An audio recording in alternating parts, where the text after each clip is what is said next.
आज हम सीखेंगे किस प्रकार एक वर्गीकृत बारंबारता बंटन का बहुलक ज्ञात किया जाता है। तो ये सीखने के लिए वीडियो के अंत तक बने रहिएगा।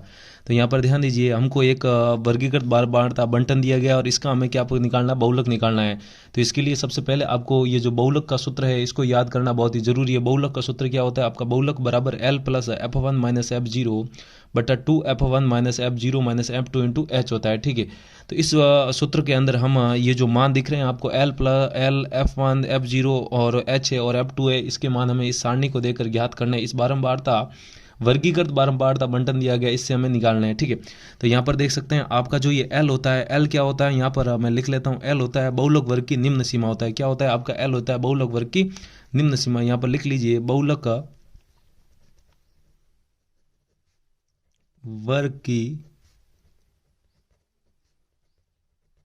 निम्न सीमा होता है। यहाँ पर मैंने आपकी सुविधा के लिए मैंने लिख लिया बहुलक वर्ग की निम्न सीमा होता है। ठीक है, अब यहाँ पर सबसे ध्यान देने बात यह है कि यहाँ पर हमें बहुलक वर्ग निकालना है कि इनमें से ये जो वर्ग दिए हुए हैं आपको देखिए, ये 5 से 15, 15 से 25, 25 से 35, 35 से 45, 45 से 55, 55 से 65, इनमें से कौन सा वर्ग बहुलक वर्ग होगा? तो ये निकालने के लिए सबसे पहले हम क्या करेंगे, हमारा नाम लिख लेंगे बहुलक वर्ग। ध्यान रखिए, बहुलक निकालने के लिए सबसे पहले आपको L का मान निकालना, और L का मान कहाँ से आएगा? बहुलक वर्ग की निम्न सीमा से आएगा।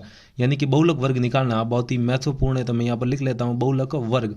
अब यहाँ पर ध्यान दीजिए, ये जो वर्ग दिए रहते हैं, वर्ग के बगल में जो भी आपको ये जो बंटन दिया गया है, ये बंटन हमेशा ध्यान रखिए बारंबारता का होता है। किसका होता है? आपका बारंबारता या फ्रीक्वेंसी या F का होता है। तो इसके ऊपर आप साइड में F का नाम लिख दीजिएगा। ठीक है, अब यहाँ पर ध्यान दीजिए, ये आपका 6 है, 11 है, 21 है, 23 है, 14 और 5 है। ठीक, और इनका योग कितना? 80 है। तो यहाँ पर आप देख सकते हैं बहुलक वर्ग कौन होगा? तो जिसकी बारंबारता सबसे ज़्यादा हो गई उसकी संगत वर्ग ही उस क्या होगा? बहुलक वर्ग होगा। यहाँ पर आप देख सकते हैं सबसे ज़्यादा अधिक बार कौन आ रहा है? आपका 23 आ रहा है। कौन आ रहा है?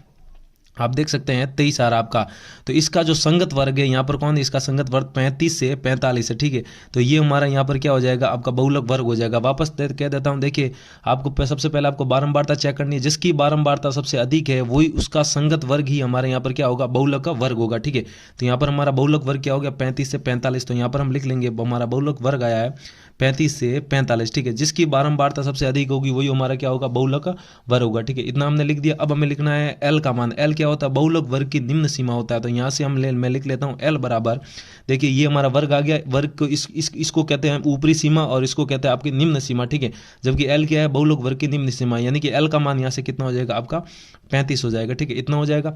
इसके बाद हमें किसका मान ज्ञात करना है? F1 का मान ज्ञात करना है। तो F1 यहाँ पर क्या होता है? देखिए F1 क्या होता है? बहुलक वर्ग की संगत बारंबारता ही F1 होता है। बहुलक वर्ग हमारा 35 से 45 आया, इसकी संगत बारंबारता कितनी? 23 है। तो यही आपका किसका मान होगा? F1 का मान होगा। तो F1 का मान यहाँ पर कितना है? आपका 23 है। ठीक है, कॉमा। अब हमारे आगे क्या? F0 है, तो हम यहाँ पर लिख लेंगे F0। तो F0 का मान हमारा यहाँ पर क्या हो जाएगा? F0 होता है बहुलक वर्ग की संगत बारंबारता से ठीक पहले आने वाली बारंबारता। तो बहुलक वर्ग ये है 35 से 45, इसकी संगत बारंबारता F1 कितनी? आपकी 23 है। तो इससे पहले आने वाली बारंबारता कौन है? यहाँ पर ये 21 है, और यही हमारे यहाँ पर किसका मान हो जाएगा? F0 का मान हो जाएगा। तो F0 क्या होता है? बहुलक वर्ग की संगत बारंबारता से पहले आने वाली बारंबारता, यानी कि F0। यहाँ पर हमारा F0 का मान कितना? आपका 21 है। ठीक है, अब हमारा क्या बचा? F2 बचा। तो मैं यहाँ पर लिखूंगा F2 बराबर। अब F2 का मान किस प्रकार निकालेंगे? तो F2 क्या होता है? बहुलक वर्ग ये है और इसकी संगत बारंबारता ये है, तो इसके ठीक जस्ट बाद आने वाली बारंबारता, इससे पहले आने वाली बारंबारता F0 हो जाएगी, और ये जो बहुलक वर्ग की संगत बारंबारता ये F1 होगी, और इससे बाद आने वाली बारंबारता ही क्या होगी? हमारी F2 होगी। क्या होगी? F2 होगी। तो F2 का मान हमारे यहाँ से क्या आ गया?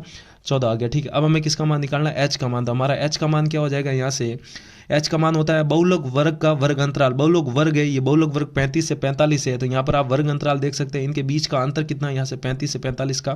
तो H का मान यहाँ पर कितना आ जाएगा? आपका 10 आ जाएगा। ठीक है, तो यहाँ से L, F1, F0, F2 और H के मान आगे। अब इन मानों को उस सूत्र के अंदर रख दीजिए। ये सूत्र आपको याद रखना पड़ेगा। ठीक है, तो यहाँ पर मैं क्या लिखूंगा? बहुलक बराबर, अब देखिए यहाँ पर L प्लस है, तो L का मान यहाँ पर कितना है? तो मैं यहाँ पर लिखूंगा 35 प्लस ब्रैकेट यानी कोष्टक लगा देंगे, और F1 माइनस F0। F1 का मान यहाँ से कितना है? आपका 23 है, और माइनस करेंगे F0 को। तो यहाँ पर F0 का मान कितना है? 21 है। ठीक है, और बट्टा में हम क्या लिखेंगे? 2F1, यानी कि 2 गुणा F1, और यहाँ से F1 का मान कितना है? आपका 23 है। ठीक है, अब माइनस F0 का मान आपका कितना? 21 है। तो यहाँ पर लिखेंगे 21 माइनस आपका F2 है, यहाँ पर -F2 है, तो F2 का मान कितना 14, तो यहाँ पर लिख लेंगे 14 और ब्रैकेट बंद कर लेंगे। और गुणा में कौन है, देखिए वहाँ पर गुणा में H है, तो यहाँ पर गुणा में H का मान कितना आ गया आपका 10 आ जाएगा। ठीक है, अब इसको हमें क्या करना है, सरल करना है, तो इसको हम सरल कर लेंगे आसानी से। तो यहाँ पर लिखेंगे बहुलक बराबर, तो यहाँ से हम लिखेंगे 35 प्लस, देखिए 23 - 21, 23 - 21 कितना हो जाएगा, यहाँ से 2 हो जाएगा, कितना हो जाएगा आपका 2 हो जाएगा, और बट्टा में 2 × 23, और 2 × 23 कितना हो जाएगा आपका 46। अब -21 और -14 कितना होता है आपका माइनस का 35 हो जाएगा। ठीक है, और इतना हो जाएगा, और ब्रैकेट हम क्या कर लेंगे बंद, और गुणा में क्या चल रहा है 10, 10 के बट्टा में हम क्या मान सकते हैं 1 मान सकते हैं। ठीक है, कर लेंगे इनको, अब गुणा कर लेंगे। ठीक है, तो यहाँ से हम लिखेंगे बहुलक बराबर, यहाँ पर लिखेंगे हम 35 प्लस, अब देखिए ये गुणा में ऊपर हो जाएगा तो 2 × 10 हो जाएगा, यहाँ से 2 × 10 कितना हो जाएगा आपका 20, और बट्टा में क्या बचेगा, यहाँ से 46 - 35 करेंगे तो 46 - 35 कितना हो जाएगा आपका 11 हो जाएगा। ठीक है, 46 - 35 11, और 11 को 1 से गुणा करेंगे तो 11 ही आएगा। अब यहाँ से आप 11 का भाग इसमें लगाएंगे, तो यहाँ पर देखिए मैं 20 में आपका 11 का भाग लगा लेता हूँ।